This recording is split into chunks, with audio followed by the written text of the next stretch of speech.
got control of the fuel, so I'm going to let it roll for about 15-20 seconds. Okay. Then I'll let her fire up. Okay. If we have to, if it doesn't catch in the first few goes, we'll have to sit and wait a bit. I'm going to let the fuel pump pressurize all the lines up first. Okay.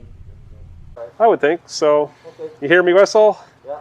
Shut her down. Well, I'll shut her down from there. Yeah. And if that doesn't work. Yeah. Yeah. Then we'll be whistling away. Okay. So, all right.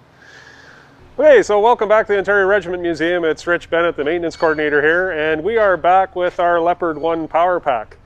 So, just to recap, what you're going to see here is this is our Leopard 1 pack. It's a Mercedes MTU engine, V10, twin supercharged, about 830 horsepower. What you're actually looking at is the whole pack. So we have the engine, the radiators on each side, the package under here is the transmission. So it comes out as a kit, and we're going to test it on the floor as a kit.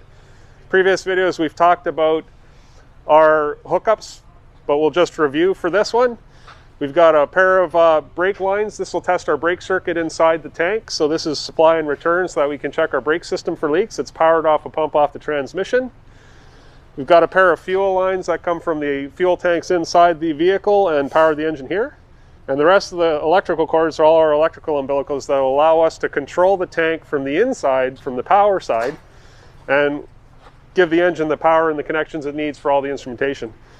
Other things that you might notice on the engine, we've got a pair of air filters connected up to the superchargers, and that's where the air intakes would normally hook up, but for this case, they supply specific air elements for it.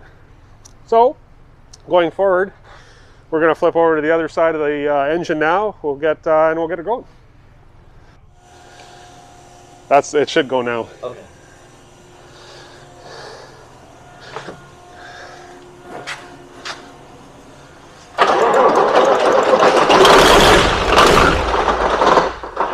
Hang on, Nick. We got to let it roll, right? Yeah. Okay, go ahead, roll it.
Okay, so what we're looking at now is we've got the engine running, we've got fuel supply, brake line supply, and now what we're doing is checking the actual hoses and everything in situ for leaks. We do know it's got a small leak off the sensing line, and we do know that we've got some fuel leaks up at the front. Now these fuel leaks are kind of down around the pump. So we're going to have to replace hoses here, and that's part of the problem why we took the engine out, because of the diesel fuel in the hull. There's a number of smaller hoses that connect the tanks together that we're going to have to change as well, because the casings are shot, and this is a really good time to do some preventative maintenance so you don't have to do this in the future.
Okay, Nick, you can shut her down.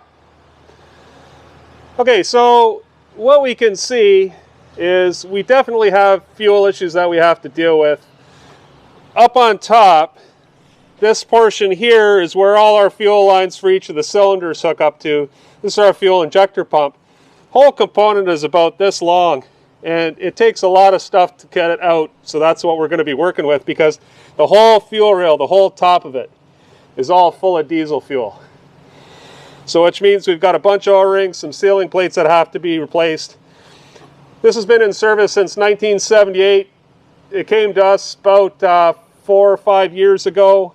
We don't know the history of the vehicle in terms of how much service it had or when it was last serviced, but we're going to do what we can to get her back up to tip-top shape, because we need her running to demonstrate it in the shows, and hopefully the next few series we'll be able to demonstrate that we've performed the repair and be able to return the equipment back to service. So stay with us, keep interested. We'll be posting more videos on our Facebook page or the Ontario Regiment Museum or tankmuseum.ca. Come and visit us, check us out.